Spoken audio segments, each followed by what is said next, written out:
ಓಂ ಶಾಂತಿ. ವೀಕ್ಷಕರ ಅಭಿಮಾನಿಗಳೇ, ಗುರುಮಕ್ಕಳೇ, ಭಕ್ತರೇ, ನಿಮ್ಮೆಲ್ಲರಿಗೂ ಒಳ್ಳೆದಾಗಲಿ.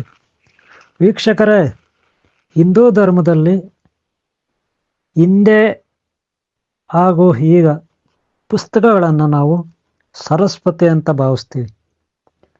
ಅಂದರೆ ಗ್ರಂಥಗಳಿರ್ಬೋದು, ಶಾಲೆಯಲ್ಲಿ ಓದುವ ಪುಸ್ತಕಗಳಿರ್ಬೋದು, ಅದು ಯಾವುದೇ ಥರದ ಪುಸ್ತಕಗಳಿರ್ಬೋದು. ಅದು ಯಂತ್ರ ತಂತ್ರ ಮಂತ್ರ ಗ್ರಂಥಗಳಿರ್ಬೋದು, ರಾಮಾಯಣ ಮಹಾಭಾರತ, ವೇದಗಳು, ಉಪನಿಷತ್ತುಗಳು, ಅಥವಾ ಯಾವುದೇ ಪುರಾಣಗಳು ಇರ್ಬೋದು, ಅಥವಾ ಯಾವುದೇ ಕಥೆಗಳಿರ್ಬೋದು, ಅಥವಾ ಯಾರೇ ಆ ಪುಸ್ತಕಗಳನ್ನು ಬರೆದಿರಲಿ, ಅವುಗಳನ್ನು ನಾವು ಸರಸ್ವತಿ ಅಂತ ಕರಿತೀವಿ. ಆದರೆ ಸರಸ್ವತಿ ಅಂತ ಆ ಪುಸ್ತಕಗಳ ಮೇಲೆ ಸಾಕಷ್ಟು ಮಂದಿಗೆ ಭಕ್ತಿ ಇರುತ್ತೆ. ಅನಾದಿ ಕಾಲದಿಂದ ಶಾಲೆಗಳಲ್ಲಿ ಮಕ್ಕಳು ಸರಸ್ವತಿ ಪೂಜೆಯನ್ನು ಮಾಡ್ತಾ ಬಂದರು. ಆದರೆ ಈಗಿನ ಪರಿಸ್ಥಿತಿ ಹೇಗಿದೆ ಅಂದರೆ, ಶಾಲೆಗಳಲ್ಲಿ ಸರಸ್ವತಿ ಪೂಜೆಯನ್ನು ಕೆಲವರು ನಿಲ್ಲಿಸಿದ್ದಾರೆ. ಇದಕ್ಕೆ ಕಾರಣ ಸೆಕ್ಯುಲರ್ ಪ್ರಜಾಪ್ರಭುತ್ವ ಅಂತ. ಕೆಲವು ಕ್ರಿಶ್ಚಿಯನ್ ಮಕ್ಕಳಿರ್ತಾರೆ, ಮುಸ್ಲಿಂ ಮಕ್ಕಳಿರ್ತಾರೆ, ಅಥವಾ ಇನ್ನೂ ಬೇರೆ ಬೇರೆ ಧರ್ಮದ ಮಕ್ಕಳಿರ್ತಾರೆ. ಈ ಕಾರಣದಿಂದ ಪೂಜೆ ಮಾಡಬಾರ್ದಂತ ಕೆಲವು ಅಯೋಗ್ಯ ಸರ್ಕಾರಗಳು, ಅವಿವೇಕಿ ಸರ್ಕಾರಗಳು ಬಂದಾಗ, ಧರ್ಮ ವಿರೋಧಿ ಸರ್ಕಾರಗಳು ಬಂದಾಗ ಈ ಪೂಜೆಗಳನ್ನು ನಿಲ್ಲಿಸ್ತಾರೆ. ಅಥವಾ ಅದೇ ಶಾಲೆಗಳಲ್ಲಿ ಅಯೋಗ್ಯ ಗುರುಗಳು ಈ ಪೂಜೆಯನ್ನು ಮಾಡೋಕ್ಕೆ ಅವಕಾಶ ಕೊಡಲ್ಲ. ನಿಜ ಹೇಳಬೇಕಂದ್ರೆ, ಗ್ರಂಥಗಳು, ಯಾವುದೇ ಪುಸ್ತಕಗಳು, ಅವುಗಳಲ್ಲಿರ್ತಕ್ಕಂಥ ಅಕ್ಷರಗಳು ಅಂದರೆ ಪದಗಳು, ವಿಚಾರಗಳು ನಿಜವಾಗ್ಲೂ ಅವು ಬ್ರಾಹ್ಮಿ ಶಕ್ತಿ ಆಗಿರ್ತವೆ. ಅಂಥ ಬ್ರಾಹ್ಮಿ ಶಕ್ತಿ ಪುಸ್ತಕಗಳಲ್ಲಿರೋದ್ರಿಂದ ಅದೇ ಅನಾದಿ ಕಾಲದಲ್ಲಿ ತಾಳೆಗರಿಗಳು, ಮಣ್ಣಿನ ಸ್ಲೇಟುಗಳು, ಕಲ್ಲು ಬಂಡೆಗಳ ಮೇಲೆ, ಗುಹೆಗಳಲ್ಲಿ ಇವುಗಳನ್ನು ಬರೆದು ತಮ್ಮ ಶಿಷ್ಯರಿಗೆ ಅಥವಾ ಇತರರಿಗೆ ಅವುಗಳಲ್ಲಿರ್ತಕ್ಕಂಥ ಸಾರಾಂಶವನ್ನು ಓದಿ ಹೇಳ್ತಿದ್ರು. ಆಗ ಸರಸ್ವತಿ ಪೂಜೆಯನ್ನು ಕಡ್ಡಾಯವಾಗಿ ಎಲ್ಲರೂ ಮಾಡ್ತಿದ್ರು. ಆದರೆ ಈಗ ಪರಕೀಯರು, ಪರದೇಶದವರು ಇಡೀ ಸನಾತನ ಧರ್ಮವನ್ನು, ಅದರಲ್ಲೂ ಹಿಂದೂ ಸನಾತನ ಧರ್ಮವನ್ನು ನಾಶ ಮಾಡಬೇಕಂತಲೇ ದುರುದ್ದೇಶ ಇಟ್ಕೊಂಡು ಅವರು ಇಲ್ಲಿ ಬಂದು ಊಟಕ್ಕೆ ಅಂತ ಬಂದರು, ಭಿಕ್ಷೆ ಬೇಡಕ್ಕೆ, ಕೆಲಸ ಕಾರ್ಯ ಕೊಡಿ ಅಂತ ಬಂದರು, ಇಲ್ಲಿ ವ್ಯಾಪಾರ ಮಾಡ್ತೀನಿ ಅಂತ ಬಂದರು. ಪಾಪಿಗಳು, ನೀಚರು, ನಿಕೃಷ್ಟರು. ಆದರೆ ಅವರು ಬಂದು ಇಲ್ಲಿ ಠಿಕಾಣಿ ಹೂಡಿ ಇಲ್ಲಿನವರಿಗೆ ಒಬ್ಬರ ಮೇಲೆ ಒಬ್ಬರನ್ನ ಎತ್ತಿ ಕಟ್ಟಿ, ಅಕ್ಕಪಕ್ಕದ ರಾಜರುಗಳ ಮೇಲೆ ಎತ್ತು ಕಟ್ಟಿ, ಅಕ್ಕಪಕ್ಕದವರ ಮನೆಗಳಂತಿದ್ದ ರಾಜರುಗಳ ಮೇಲೆ, ರಾಣಿಯರ ಮೇಲೆ ಎತ್ತು ಕಟ್ಟಿ ಅವರವ್ರಿಗೆ ತಂದಿಟ್ಟು ಅವರವರೇ ನಾಶ ಆದಾಗ ಇವರು ಬೆಳೆ ಬೇಯಿಸ್ಕೊಂಡ್ರು. ಅವರು ಮತ್ತೆ ದೇವಸ್ಥಾನಗಳಲ್ಲಿರ್ತಕ್ಕಂಥ ಎಲ್ಲವನ್ನೂ ದೋಚಿದ್ರು. ನೆಕ್ಸ್ಟು ಮಾಡಬಾರ್ದು ಅನಾಚಾರಗಳನ್ನು ಮಾಡಿದ್ರು. ಹಾಗೆ ತಕ್ಷಶಿಲೆಯ ಗ್ರಂಥಗಳನ್ನು ಸುಟ್ರು. ಅಷ್ಟೇ ಅಲ್ಲ, ಎಷ್ಟೋ ಸಾತ್ವಿಕರನ್ನು, ಬ್ರಾಹ್ಮಣರನ್ನು, ಗುರುಗಳನ್ನು, ಮಠಗಳನ್ನು, ಮಠಾಧಿಪತಿಗಳನ್ನು ನಾಶ ಮಾಡಿದ್ರು. ಅಂಥ ಅವಿವೇಕಿಗಳು ಈ ದೇಶ ಬಿಟ್ಟು ಹೋದ ಮೇಲೆ ಅವರ ವಂಶ ಇನ್ನೂ ಉಳ್ಕೊಬಿಟ್ಟಿದೆ. ಇಲ್ಲಿ ಕೆಲವು ಸರ್ಕಾರಗಳು ಬಂದಾಗ ಸ್ಕೂಲುಗಳಲ್ಲಿ ಕೆಲಸಕ್ಕೆ ಬಾರದ ಸಾಹಿತಿಗಳನ್ನು ಇಟ್ಕೊಂಡು, ಕೆಲಸಕ್ಕೆ ಬಾರದ ಬರವಣಿಗೆ ಕಾರನ್ನು ಇಟ್ಕೊಂಡು ಅವ್ರ ಕೈಯಲ್ಲಿ ಬರೆಸ್ತಾರೆ. ಅದು ಯಾವ ರೀತಿ ಇರುತ್ತಂದರೆ ವಿರೋಧವಾಗಿರುತ್ತೆ, ಸನಾತನ ಧರ್ಮಕ್ಕೆ ವಿರೋಧವಾಗಿರುತ್ತೆ. ಅದಕ್ಕೆ ಒಂದು ಉದಾಹರಣೆ, ಶಾಲೆಗಳಲ್ಲಿ ಪೂಜೆ ಮಾಡುವಂತಿಲ್ಲ ಸರಸ್ವತಿ ಪೂಜೆ, ಇದು ಅವರ ವಾದ. ಆದರೆ ನಿಜ ಹೇಳಬೇಕಂದ್ರೆ, ಪುಸ್ತಕಗಳ ಮೇಲೆ ಭಕ್ತಿ ಇಟ್ಟರೆ, ಗೌರವ ಇಟ್ಟರೆ, ನಾವು ಏನು ತಿಳ್ಕೊತೀವಿ ಹಾಗೆ ಪುಸ್ತಕಗಳು, ಅದು ಯಾವುದೇ ಗ್ರಂಥ ಇರಲಿ, ಅದು ಯಾವುದೇ ಧರ್ಮದ ಗ್ರಂಥ ಆಗಿರಲಿ, ಅದರಲ್ಲಿ ಆ ಬ್ರಾಹ್ಮಿ ಶಕ್ತಿ ಇರ್ತಾಳೆ, ಮಹಾ ಸರಸ್ವತಿ. ಇದನ್ನು ಅರ್ಥ ಮಾಡ್ಕೋಬೇಕು ಎಲ್ಲ ಧರ್ಮೀಯರು. ಆ ಪುಸ್ತಕಗಳಲ್ಲಿರ್ತಕ್ಕಂಥ ಜ್ಞಾನವನ್ನ ನಾವು ಬ್ರಹ್ಮ ಜ್ಞಾನ ಅಂತೀವಿ. ಅಂದ್ರೆ ಈ ಜಗತ್ತು ಬ್ರಹ್ಮ ಆದ್ರೆ ಅದರಲ್ಲಿರ್ತಕ್ಕಂಥ ಜ್ಞಾನವನ್ನ ಸರಸ್ವತಿ ಅಂತ ಕರಿತೀವಿ. ಅದು ಶಾಂತಿಯಿಂದ ಕೂಡಿರುತ್ತೆ.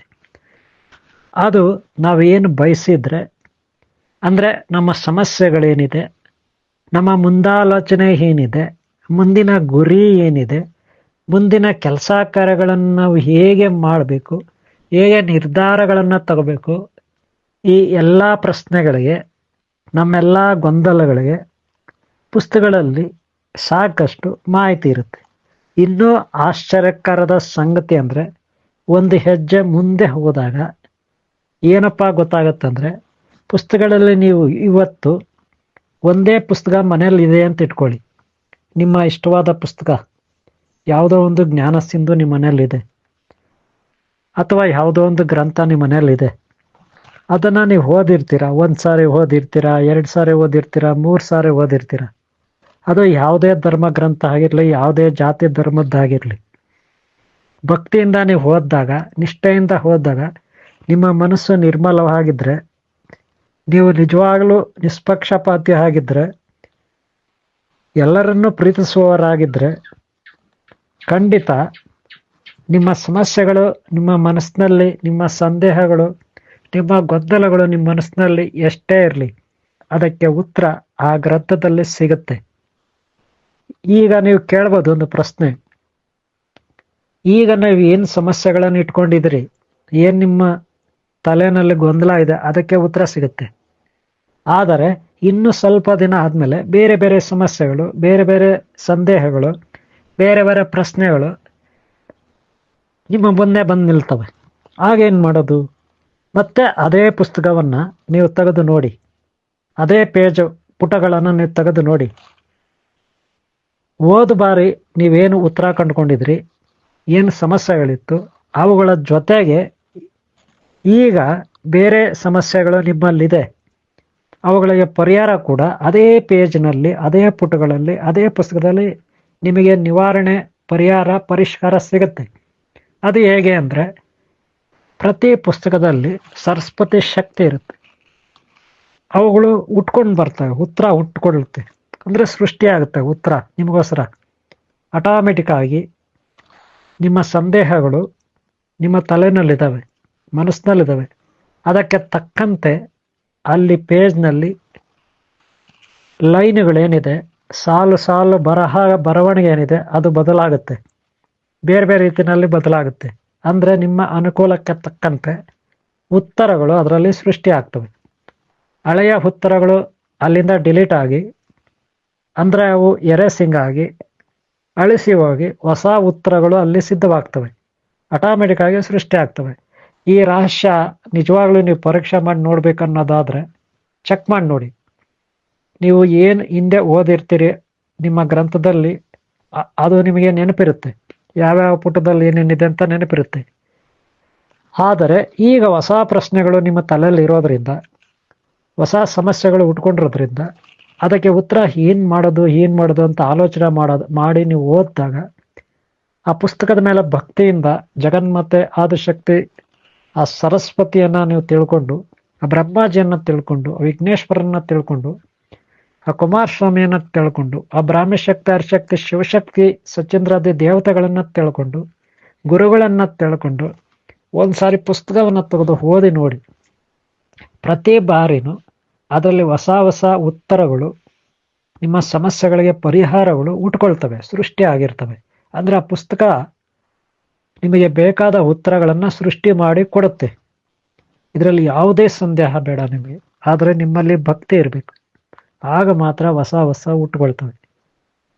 ಹಿಂದೆ ಇದ್ದಂಥ ಆ ಪುಸ್ತಕದಲ್ಲಿ ಮ್ಯಾಟರ್, ವಿಷಯಗಳು ಈಗ ಸ್ವಲ್ಪ ಮಟ್ಟಿಗೆ ಇರ್ತವೆ. ಆದರೆ ಈಗ ನಿಮ್ಮ ಸಮಸ್ಯೆಗಳು ಹೆಚ್ಚಾಗಿರೋದ್ರಿಂದ ಅದಕ್ಕೆ ಪರಿಹಾರ ಬೇಕು. ಅದಕ್ಕೆ ಹೆಚ್ಚಿನ ಉತ್ತರಗಳು ಅದರಲ್ಲಿ ಉಟ್ಕೊಂಡಿರ್ತವೆ, ಅಂದರೆ ಆಟೋಮೆಟಿಕ್ ಸೃಷ್ಟಿ ಆಗ್ತವೆ. ಅಂದರೆ ಆ ಜಗನ್ಮಾತೆ ಸರಸ್ವತಿಯ ಲೀಲೆ ಇದು. ಇದನ್ನು ಅರ್ಥ ಮಾಡ್ಕೊಳ್ದ ಮೂರ್ಖರು, ಶತಮೂರ್ಖರು ಸರಸ್ವತಿ ಪೂಜೆ ಬೇಡ ಸ್ಕೂಲಲ್ಲಿ ಅಂತಾರೆ. ಎಷ್ಟರ ಮಟ್ಟಿಗೆ ಇವತ್ತು ಅಜ್ಞಾನ ಅಂಧಕಾರ ಇದೆ ಅಂದರೆ, ಎಲ್ಲಿ ನೋಡಲಿ ಬರೀ ಡೂಪ್ಲಿಕೇಟ್ ಅಂಧಕಾರ ಅಜ್ಞಾನ ಇದೆ. ಆದರೆ ಟೆಕ್ನಾಲಜಿ ಇಂಪ್ರೂವ್ ಆಗಿದೆ ನಿಜ, ವಿಜ್ಞಾನ ಅಭಿವೃದ್ಧಿ ಆಗಿದೆ ನಿಜ, ಆದರೆ ಮನುಷ್ಯನಲ್ಲಿ ಯಾವುದೇ ಶಕ್ತಿ ಇಲ್ಲ, ಯಾವುದೇ ಸಾತ್ವಿಕತೆ, ಒಳ್ಳೆಯ ಒಂದು ಯೋಗ್ಯತೆ ಕಳ್ಕೊಬಿಟ್ಟಿದ್ದಾರೆ ಮನುಷ್ಯ ಇವತ್ತು. ಹಂಗಂತ ಎಲ್ಲರೂ ಅಲ್ಲ, ಒಳ್ಳೆಯವರು ಇದ್ದಾರೆ, ಪ್ರಬಲ ಶಕ್ತಿ ಇರೋರು ಇದ್ದಾರೆ, ಆದರೆ ಹೆಚ್ಚಾಗಿ ದುರ್ಬಲರೇ ಇದ್ದಾರೆ. ಮಾನಸಿಕವಾಗಿ, ಭಾವನಾತ್ಮಕವಾಗಿ, ಶಾರೀರಿಕವಾಗಿ ಎಲ್ಲರೂ ದುರ್ಬಲರೇ ಇದ್ದಾರೆ. ಅಷ್ಟೇ ಅಲ್ಲ, ಧಾರ್ಮಿಕವಾಗಿ ಕೂಡ ದುರ್ಬಲರಾಗಿದ್ದಾರೆ. ಇದಕ್ಕೆ ಕಾರಣ ವಿನಾಶಕಾಲ ವಿಪರೀತ ಬುದ್ಧಿ ಇರೋದ್ರಿಂದ ಇವತ್ತು ಎಲ್ಲರ ಪರಿಸ್ಥಿತಿ ಇದೆ. ಇಂಥವ್ರ ಮಧ್ಯೆ ಯಾರೋ ಒಬ್ಬೊಬ್ರು ಒಳ್ಳೆಯವರು ಸಿಕ್ಕಾಕೊಂಡು ನರಳಬೇಕಾದ ಪರಿಸ್ಥಿತಿ ಇದೆ. ವೀಕ್ಷಕರೇ, ಅಭಿಮಾನಿಗಳೇ, ಗುರುಮಕ್ಕಳೇ, ಎಲ್ಲಿವರೆಗೂ ನಿಮಗೆ ಭಕ್ತಿ ಇರುತ್ತೆ ಸರಸ್ವತಿ ಆ ದೇವಿ ಮೇಲೆ, ಅಲ್ಲಿವರೆಗೂ ನಿಮಗೆ ಗ್ರಂಥಗಳೇ ನಿಮಗೆ ಜ್ಞಾನ ಕೊಡ್ತವೆ. ಜ್ಞಾನ ನಮ್ಮ ಎಲ್ಲ ಅಂಧಕಾರ ಪಾಪಗಳನ್ನು ನಾಶ ಮಾಡುತ್ತೆ. ಅನಂತರ ನಮಗೆ ದಾರಿದ್ರ್ಯ ನಾಶ ಆಗುತ್ತೆ. ಸದಾ ನಮಗೆ ಅಷ್ಟೈಶ್ವರ್ಯಗಳು ಸಿಗ್ತವೆ. ಮಹಾ ಸರಸ್ವತಿ ನಮ್ಗೆ ಒಲಿದ್ರೆ ಆ ಪಾರ್ವತಿ ಸಿದ್ಧಿದಾತೆ, ಯಂತ್ರ ತಂತ್ರ ಮಂತ್ರ ಶಕ್ತಿಗಳ ದಾತೆ ಆ ಪಾರ್ವತಿ ಒಲಿತಾಳೆ. ಹಾಗೆ ಅಷ್ಟೈಶ್ವರ್ಯ ಮಾತೆ ಒಲಿತಾಳೆ. ಈ ಅಷ್ಟೈಶ್ವರ್ಯ ಮಾತೆ ಮಹಾಲಕ್ಷ್ಮಿ ಒಲಿಲಿಕ್ಕೂ, ಜಗನ್ಮಾತೆ ಪಾರ್ವತಿ ಒಲಿಲಿಕ್ಕೂ ಮೂಲ ಕಾರಣ ಸರಸ್ವತಿನೇ ನಮಗೆ ಜ್ಞಾನ ಕೊಡದೆ ಹೋದ್ರೆ ಖಂಡಿತ ನಾವು ಘೋರ ನರಕಗಳಲ್ಲಿ ಕೊಳಿಬೇಕಾಗ್ತದೆ. ಇದನ್ನ ಅರ್ಥ ಮಾಡಿಕೊಂಡು ನಾವು ಆ ಜಗನ್ಮಾತೆ ಬ್ರಾಹ್ಮ ಶಕ್ತಿಗೆ ಗೌರವ ಕೊಡಲೇಬೇಕು, ಪೂಜಿಸ್ಬೇಕು, ಆರಾಧಿಸ್ಬೇಕು ಅಂತ ಹೇಳ್ತಾ ಈ ವಿಡಿಯೋನ ಇಲ್ಲಿ ಮುಗಿಸ್ತಾ ಇದ್ದೀನಿ. ನಿಮ್ಮೆಲ್ಲರೂ ಒಳ್ಳೆಯದಾಗಲಿ.